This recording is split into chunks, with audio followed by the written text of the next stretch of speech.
Hello guys, Lalit here. So guys, इस video में अपन देखेंगे कि जिन भी स्टूडेंट्स को जिन्होंने आरटीआई के थ्रू कॉपीज़ के लिए अप्लाई किया था, ठीक है, अगर उनको कॉपीज़ नहीं मिली है तो अब उनके पास क्या ऑप्शन रहेगा। गाइस, ये एक मेरा कमिटमेंट रहेगा कि इस वीडियो के अंदर अपन पूरी चीज़ डिटेल में देखेंगे और इतनी डिटेल वाला वीडियो आपको कोई दूसरा शायद ही मिल पाएगा, ठीक है। तो पूरा देखिएगा इस वीडियो को। और अब आपको ऑप्शंस के बारे में बताते हैं कि जिन भी स्टूडेंट्स को, सबसे पहले इसके अंदर अपन ये देखेंगे कि जिन भी स्टूडेंट को उनकी कॉपीज़ नहीं मिली है, 30 दिन का जो टाइम लिमिट था वो कंप्लीट हो चुका है वो। और सेकंड, जिनको कॉपीज़ मिली है बट हाफ कुछ, मतलब पूरी की पूरी कॉपीज़ नहीं मिली। मान लीजिए कि किसी ने 8 कॉपीज़ के लिए अप्लाई किया था तो उसको 4 या 5 मिली, मतलब आठों के आठों नहीं मिली, पूरी इन्फॉर्मेशन नहीं मिली, ठीक है। तो इस मैटर, इन दोनों मैटर के अंदर आपके पास क्या ऑप्शन होता है कि अब आपको आगे क्या प्रोवाइड फॉर करना पड़ता है। तो मैं आपको थोड़ा सा पहले डिटेल बता देता हूँ, बैकग्राउंड क्या होता है। जो आरटीआई एक्ट है, ठीक है, जो आरटीआई एक्ट है उसके अंदर जो सेक्शन 7(1) है वो कहता है कि अगर आप किसी डिपार्टमेंट से कोई इन्फॉर्मेशन मांगते हो तो जो उस डिपार्टमेंट का सीपीआईओ होता है, ठीक है, जो ऑफिसर होता है, उसको विदिन 30 डेज आरटीआई फाइलिंग की डेट से, ठीक है, 30 days of RTI filing date, अगर आप आज अपनी आरटीआई को फाइल करते हो तो आज से 30 दिन के अंदर उनको इन्फॉर्मेशन प्रोवाइड फॉर करनी पड़ती है, ठीक है। इसके बाद जैसे इस आर्टिकल में मैंने लिखा है, तो फिर अपन आरटीआई से 30 दिनों के अंदर इन्फॉर्मेशन अपन एक्सपेक्ट कर सकते हैं कि हाँ यार, कि एटलीस्ट मैक्सिमम 30 डेज के अंदर कॉपीज आनी ही आनी चाहिए। लेकिन अब थोड़ा सा क्या होता है कि मान लो कि जैसे इस साल भी जैसे बहुत सारी आरटीआई फाइल हुई है, ठीक है। अब जैसे अपन बात कर रहे हैं जो इंस्टीट्यूट के पास हुई है, ठीक है, काफ़ी बच्चों ने अपनी सर्टिफाइड कॉपीज़ को कॉल ऑफ किया है। तो माइट भी कि जो वर्क का बर्डन है इंस्टीट्यूट के पास वो भी काफ़ी बढ़ गया होगा। इवन दो जैसे रिपोर्ट्स अभी, मतलब जैसे काफ़ी स्टूडेंट्स से मैंने बात की थी या उनकी हुई है, तो काफ़ी स्टूडेंट्स को आरटीआई की कॉपीज मिल चुकी है, ठीक है, ऑन टाइम। और इस बार तो बहुत अच्छा कि काफ़ी को 15-20 डेज में भी आरटीआई से कॉपीज मिल चुकी है, तो वो एक बहुत अच्छी बात थी। बट स्टिल मान लो कि आपको अगर कॉपीज नहीं मिली तो अब आपको क्या करना है। गाइस, जनरली जैसे मैं बोल रहा था कि जैसे इस बार बहुत सारी रिक्वेस्ट गई थी इंस्टीट्यूट के पास, तो माइट भी कि ओवरलोड, थोड़ा काम का ओवरलोड हो गया होगा, तो इसके हिसाब से मान लो कि 2-3 दिन का और टाइम लग सकता है। तो मतलब मेरे हिसाब से क्या करना चाहिए कि आप जैसे आपके 30 डेज मान लो आज कंप्लीट होता है तो आप 1 या 2 दिन रुक सकते हो, ठीक है। ये अब डिसीजन आपके ऊपर रहेगा कि आपको रुकना है या फर्दर स्टेप्स लेना है, वो पूरा के पूरा आपको देखना, ठीक है। अब व्हाट आई बिलीव के, ठीक है यार, मतलब माइट भी कि वहां भी काम ज्यादा लोड होगा, तो आप 1-2 या 2-3 दिन का ग्रेस पीरियड आप चाहो तो अलाउ कर सकते हो कि आप 1-2 दिन वेट कर सकते हो कि हाँ यार 30 दिन हो गया तो अब 1-2 दिन में आ जाएगी। और अगर आप वो नहीं करना चाहते हो तो फिर आपके पास ऑप्शंस रहते हैं। आप जो अभी मैं आपको आगे वाला ऑप्शन बताऊंगा, आप उन ऑप्शंस के थ्रू जा सकते हो, ठीक है। तो पहले तो जैसे ही आपके 30 डेज खत्म होते हैं, आपके ऊपर रहता है कि 1-2 दिन वेट करना है या फिर आप डायरेक्टली अपने पास जो आपके पास आरटीआई एक्ट ऑप्शंस देता है आप उनको अवेल करना चाहते हो, ठीक है। अब बात आते हैं कि आपके पास क्या ऑप्शंस रहते हैं। मान लो कि 30 दिन के बाद आप चाहते हो नहीं यार 30 दिन में नहीं मिली, अब मुझे आगे के ऑप्शंस देखने हैं कि क्या करना है, या फिर आप 30 दिन के बाद 2-3 दिन और रुक गए तब भी नहीं मिली, तब आपको क्या करना है। फर्स्ट ऑप्शन रहता है गाइज, मेक फर्स्ट अपील विया RTI portal itself. RTI portal के थ्रू ही आप फर्स्ट अपील फाइल कर सकते हो, ठीक है। अब इसके अंदर क्या लिखा कि it will again forwarded to same authority and they will look into your matter and here also they will take time. Because क्या होता है कि जैसे आप जिस इंस्टीट्यूट के पास आपने आरटीआई फाइल की थी उसी इंस्टीट्यूट के पास फर्स्ट अपील अथॉरिटी होती है, ठीक है। पहले क्या होती है कि आपकी जो गई थी, आपकी जो अपील जाती है वो सीपीआई के पास जाती है, वो इन्फॉर्मेशन कलेक्ट करके आपको देता है। लेकिन अगर आपको इन्फॉर्मेशन नहीं मिलती तो आप फर्स्ट अपील फाइल करते हो, तो वो उसी इंस्टीट्यूट के अंदर एक अथॉरिटी होती है जो फर्स्ट अपील को देखती है और वो फर्स्ट अपील के केस में डिसीजन लेती है कि हाँ यार, कि मतलब क्या हुआ है, कि इन्फॉर्मेशन प्रोवाइड की तो क्यों नहीं की, और अगर की है हाफ की है तो क्या है, या अगर गलत इन्फॉर्मेशन की है तो उनके उनके उनके थ्रू वो देखते हैं कि अब आगे क्या ऑप्शंस ले जाए। तो ये तो हो गया फर्स्ट ऑप्शन जो आप आरटीआई के पोर्टल के थ्रू ही कर सकते हो। सेकंड ऑप्शन है, अगर मान लो कि आपको लगता नहीं यार कि फर्स्ट अपील के थ्रू भी शायद होगा नहीं होगा, तो एक सेकंड और एक ये नेक्स्ट स्टेप है, और ये भी आरटीआई के 30 दिन के बाद ही कर सकते हो। आप सीआईसी या एसआईएस आप इनको अप्रोच कर सकते हो। सर ये सीआईसी और एसआईसी है, ये एसआईसी ये होता क्या है गाइस। ये जैसे सीआईसी ये है सेंट्रल इंफॉर्मेशन कमीशन और एसआईसी है स्टेट इंफॉर्मेशन कमीशन। ये आरटीआई के थ्रू ही मतलब जो इन्फॉर्मेशन आपको आप कॉल ऑफ करते हो तो ये उन इन्फॉर्मेशन के थ्रू ये रेगुलेटरी अथॉरिटीज होती है जो उन इन्फॉर्मेशन को देखती है कि हाँ यार कि एटलीस्ट जो इन्फॉर्मेशन प्रोवाइड फॉर करवाई जा रही है तो वो सही में करवाई जा रही है नहीं करवाई जा रही है, या कुछ एडिशन डिलीशन करनी हो तो ये उनको देखते हैं। तो मतलब आप इनको मान सकते हो कि दीज आर द हायर और सुप्रीम बेंच, ये सुप्रीम बेंच है, ठीक है। अगर आरटीआई के अंदर कुछ भी होता है तो आप इनके पास सीआईसी एसआईएस के पास जा सकते हो और कुछ भी इश्यूज है तो आप उनको बोल सकते हो कि देखो ये आरटीआई के अंदर इश्यूज आ रहे हैं, यहाँ इंफॉर्मेशन नहीं मिली या और कुछ इश्यूज आप उनको बता सकते हो, ठीक है। तो ये फर्दर जो इश्यूज को ये लोग देखते हैं, ये एक सुप्रीम बेंच होती है, ठीक है। अब देखते हैं इनके पास क्या ऑप्शंस रहेगा गाइस। तो यहां जैसे मैंने लिखा है कि but in case of non receipt of answer from C, हाँ जनरली क्या होता है गाइस, जनरली क्या होता है सीपीआई ये सीआईसी और एसआईसी के पास आप कब जा सकते हो। मान लो कि आपने आरटीआई फाइल की 30 दिन में जवाब नहीं मिला, खत्म।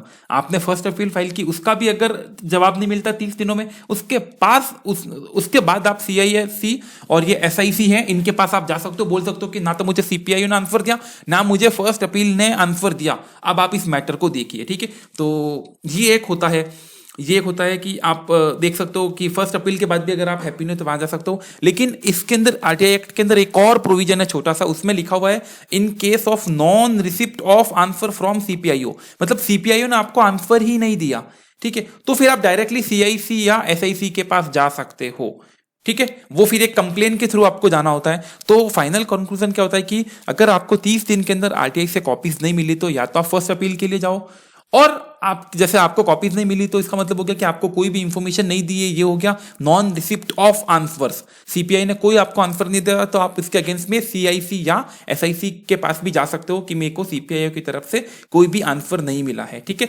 अब ये जो है ऑफ कोर्स ये फुल्ली इंडिपेंडेंट अथॉरिटी, ये इनका जो हेड ऑफिस है वो दिल्ली होता है, ये गवर्नमेंट की ही अथॉरिटी, ये पूरा के पूरा काम को देखती है और यहाँ माइट भी चांस होते हैं कि आपको आपका रिजोल्यूशन भी जल्दी मिल सकता है, ठीक है। तो ये दो ऑप्शंस आपके पास रहता है, ठीक है गाइस। मैंने आपको बताया है जनरली कि 30 दिन में नहीं मिला 1-2 दिन वेट कर सकते हो, नहीं तो आप आरटीआई के थ्रू जाइए फर्स्ट अपील के थ्रू मतलब आरटीआई के पोर्टल के थ्रू आपको फर्स्ट अपील जाना है, या फिर आप सीआईसी और एसआईसी के पास भी जा सकते हो फॉर कंप्लेन, ठीक है। अब बात आती है कि फर्स्ट अपील को कैसे फाइल करना और सीआईसी वाला प्रोसीजर कैसे करना है। तो फर्स्ट अपील मैं आपको बता देता हूँ, जैसे ये रहा पोर्टल। अब ये रहा पोर्टल, जैसे आप यहाँ पर पोर्टल पे आओगे तो पहले आपने ये जो सेकंड ऑप्शन है सबमिट रिक्वेस्ट, यहाँ से आपने रिक्वेस्ट डाली थी, अब इसके पास में ही एक है सबमिट फर्स्ट अपील, इसके ऊपर आपको क्लिक करना है। सबमिट फर्स्ट अपील, ये पहले पूछेंगे कि जो भी गाइडलाइंस और ये है इसको ओके करके सबमिट करना है। अब आपके सामने ये पोर्टल ओपन हो जाएगा। अब गाइज ये आपको पूछ रहा है आरटीआई रजिस्ट्रेशन नंबर, जो आपको पहले रजिस्ट्रेशन नंबर मिले थे वो आपको डालना है, और उसके बाद ईमेल आईडी डालनी है, और उसके बाद आपको सिक्योरिटी कोड करके सबमिट करना है।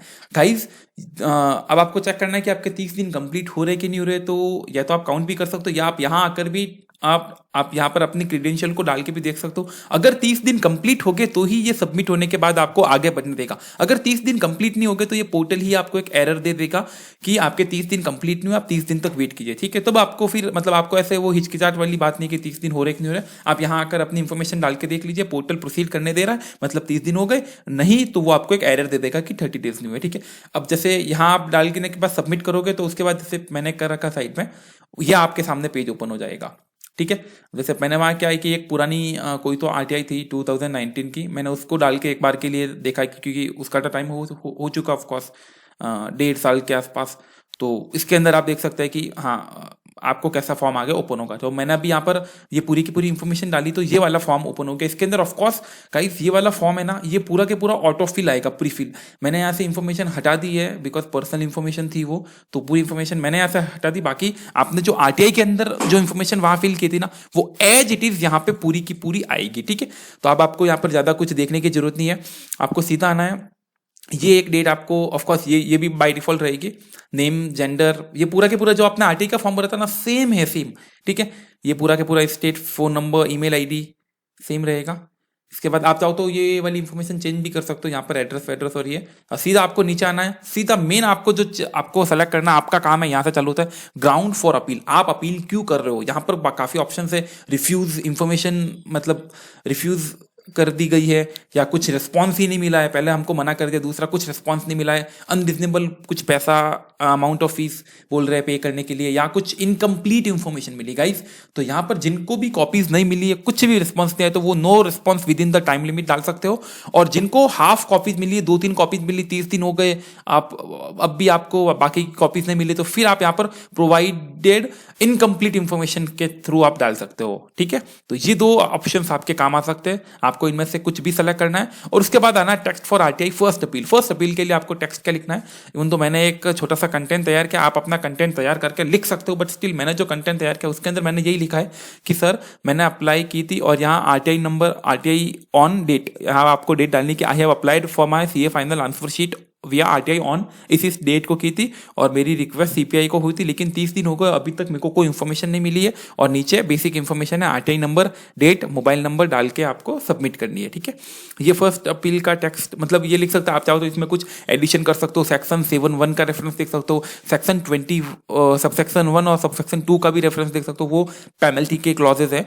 ठीक है, तो ये आप रेफरेंसेस दे सकते हो। और इसके बाद आपको सपोर्टिंग डॉक्यूमेंट कोई जरूरी नहीं है कुछ भी अब यहाँ पर अपलोड करने का, आपने पहले कर लिया था एडमिट कार्ड, बस स्टिल किसी को लगता है कि नहीं मेरे को तो करना ही है, तो हाईएस्ट वो क्या कर सकता है कि जो आरटीआई अपील जो आपने पहले डाली थी उसकी आप कॉपी लेकर आप यहाँ पर कर सकते हो, बट नहीं करने की जरूरत नहीं, बिकॉज जैसे ही फर्स्ट अपीलेट अथॉरिटी के पास आपकी जो ये अपील जाएगी ना, वो क्या करते हैं, वो आपकी जो पहली आरटीआई की एप्लीकेशन है वो उनको देखते हैं, सीपीआईओ का रिप्लाई देखते हैं, और इसको देखते हैं, वो तीनों चीजों को देखते हैं, तो उनको केस समझ में आ जाता है कि क्या हुआ है। ठीक है, तो यहाँ ऐसा कोई इन्फॉर्मेशन है, मतलब कोई जरूरी नहीं, स्टिल आप करना चाहते हो तो आप आरटीआई की कॉपी डाल सकते हो, सिक्योरिटी कोड करके सबमिट करना है, ये सबमिट हो जाएगी। यहाँ कोई फीस पे नहीं करनी होगी, फर्स्ट अपील के लिए कोई फीस नहीं लगती है। ठीक है, कोई मोटा मोटी आपको फीस पे करने की जरूरत नहीं, तो ये हो गया एकदम आपका छोटा सा प्रोसीजर कि आपको फर्स्ट अपील कैसे फॉलो करनी है। ठीक है, इसके बाद एक और है जिनको जाना है कि नहीं यार हमको तो हायर लेवल के ऊपर देखना है कि क्या है, इंफॉर्मेशन क्यों नहीं दी है, तो इसके बाद आपके रहता है कि आप सीआईसी के पास जा सकते हो। सीआईसी की जो ऑफिशियल वेबसाइट है मैंने यहाँ लिंक में डाल दी है। अब आपको सीआईसी के अंदर क्या करना है, सीआईसी के अंदर आपको एज अ कंप्लेन आपकी वहाँ पर ये रिक्वेस्ट दर्ज होती है, और वो फिर आपके आगे उसके ऊपर एक्शन लेते हैं। एक कंप्लेन के लिए नोट जैसे मैंने लिख रखा है, here you have to write your application in word and convert that into PDF and upload that PDF. जैसे अभी यहाँ पर अपन ने टेक्स्ट लिखा था ना, वैसे वहाँ टेक्स्ट नहीं चलेगा, आपको पीडीएफ अपलोड करना पड़ेगा। ठीक है, और नीचे फिर जैसे मैंने यहाँ भी लिख रखा कि यू मै कोड क्या, एक तो टाइम लिमिट अंडर सेक्शन 7(1) में टाइम लिमिट है 30 दिन में देना, उसको आप कोड कर सकते हो, या फिर आप पेनल्टी के क्लॉज डाल सकते हो सेक्शन 21 और 22, तो ये आप सीआईसी के थ्रू कर सकते हो। वो छोटा सा डेमो मैं आपको सीआईसी का भी बता देता हूँ क्या करना आपको आना है गूगल के ऊपर, आपको सीधा सीधा सर्च करना है सीआईसी आरटीआई करके।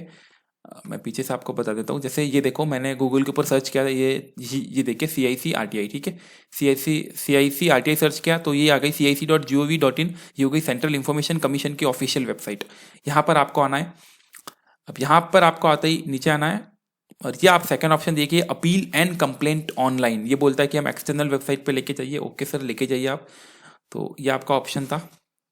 अब आपको यहाँ पर आने बाद देखिए ये रहा, जस्ट अ मोमेंट, ये रहा ऑनलाइन अपील। अब आपको अपील नहीं करनी यहाँ पर, क्योंकि आप अपील गाइस फर्स्ट अपील के बाद यहाँ पर अपील की जा सकती है, क्योंकि ये आपको मैं दिखा देता हूँ नीचे, ये देखो यहाँ पर ये डिटेल ऑफ फर्स्ट अपील भी मांग रहा है, और ये देखो रेड मार्क भी, मतलब ये डालना मैंडेटरी, मतलब फर्स्ट अपील के बाद आप अपील कर सकते हो यहाँ पर। ठीक है, तो ये तो हो गया ऑनलाइन अपील जो फर्स्ट अपील के बाद होती है। लेकिन आप यहाँ पर आओगे राइट हैंड साइड में एक सबमिट कंप्लेन का ऑप्शन रहेगा, ये रहा सबमिट कंप्लेन। अगर आप सबमिट कंप्लेन के ऊपर क्लिक करोगे तो मतलब फर्स्ट अपील तो अपील के बाद होगी, और कंप्लेन है जो आपके आरटीआई के सीपीआईओ के बाद भी की जा सकती है। ठीक है, तो जो अपन जो 30 दिन के बाद करेंगे वो यहाँ पर कंप्लेन का फॉर्म दिया हुआ है, ये एक एज अ कंप्लेन जाएगी। अब आपको यहाँ पर सिंपली आपको मिनिस्ट्री एमसीए और आपका डिपार्टमेंट सर्च करना है, वो हो गया।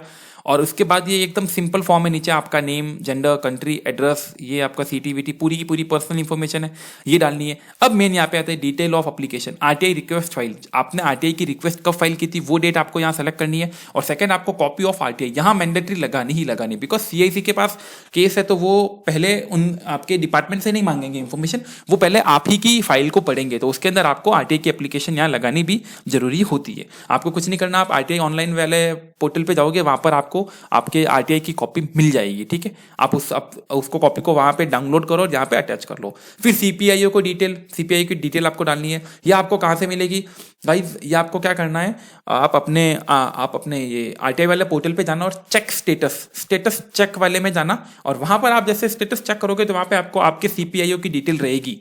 तो वहां पर नेम एड्रेस टेलीफोन नंबर सब रहेगा, तो वो आपको यहाँ पेस्ट करना है। उसके बाद आ गया रेस्पॉन्स ऑफ सीपीआई। सीपीआई ने आपको क्या रेस्पॉन्स दिया, सेम नो रेस्पॉन्स, इंफॉर्मेशन नहीं दी, अनसेटिस्फैक्टरी रेस्पॉन्स है या पार्सली रिप्लाई, ये आपको सेलेक्ट करना है। आधी कॉपी मिली तो फिर आप लिख सकते हो पार्सली रिप्लाई, और कोई रेस्पॉन्स नहीं दिया तो नो रेस्पॉन्स डाल सकते हो। डिटेल ऑफ फर्स्ट अपील, यहाँ देखो यहाँ से वो रेड मार्क हट चुका है, मतलब कंप्लेन आप इवन दो सीपीआईओ की इंफॉर्मेशन नहीं देने के बाद भी कर सकते हो, ठीक है, लेकिन अपील जो होगी वो फर्स्ट अपील के बाद ही होती है। तो यहाँ पर अपन जो फर्स्ट अपील की, क्योंकि अपन ने अपील की नहीं है तो यहाँ आपको वो इंफॉर्मेशन डालने की जरूरत नहीं, तो ये आप स्किप कर सकते हो। अथॉरिटी को भी स्किप कर सकते हो। नीचे चलो, रिस्पॉन्स है वो भी स्किप कर सकते हो। कंप्लेन, मेन एक ही कंटेंट है कि आपकी अब क्या कंप्लेन रहेगी, वो आपको उनको यहां आप लिख नहीं सकते हो। यहां आपको क्या करना है, आपको वर्ड के अंदर पूरी कंप्लेन लिखनी है, उसको पीडीएफ में कन्वर्ट करना है और उसके बाद यहां पर अपलोड करना है, ठीक है। कंप्लेन अब क्या आपको रहेगा कि देखो, अब वो डिस्क्रिप्शन आपके ऊपर रहेगा, आपको क्या लिखना। जनरली आप क्या कोड कर सकते हो कि मैंने इन्फॉर्मेशन मांगी, मेरे को नहीं मिली, सेक्शन 7(1) और सेक्शन 21-22 सेम जो अपील के लिए दिखाया उस तरीके से आप कंप्लेन फॉर्म कर सकते हो। यहाँ सपोर्टिंग डॉक्यूमेंट वापस कुछ रेड है नहीं, तो आप कुछ डालो ना डालो तो भी चलेगा। कंप्लेन पर्सनल इंफॉर्मेशन है जो आईडी प्रूफ, वो भी आपके ऊपर है, आप दो ना दो, ठीक है।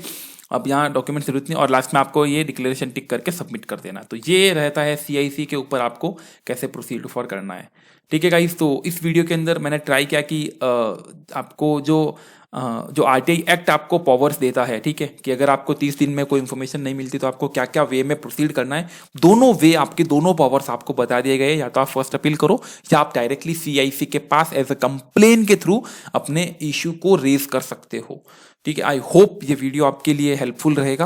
और उसके बाद भी अगर आपको कुछ भी क्वेश्चंस हो तो गाइज आप मेरे को यहाँ पर कमेंट करके पूछ सकते हो। फर्दर आप मेरे को मेल पे भी अपने इश्यूज को फॉरवर्ड करके अपने क्वेश्चंस को पूछ सकते हो, या आप टेलीग्राम वाले ऐप के थ्रू भी आप अपने क्वेश्चंस को पूछ सकते हो, ठीक है। एंड आई विल ट्राई कि मैं आपको as soon as possible response दे दूंगा, ठीक है। So guys, thank you so much.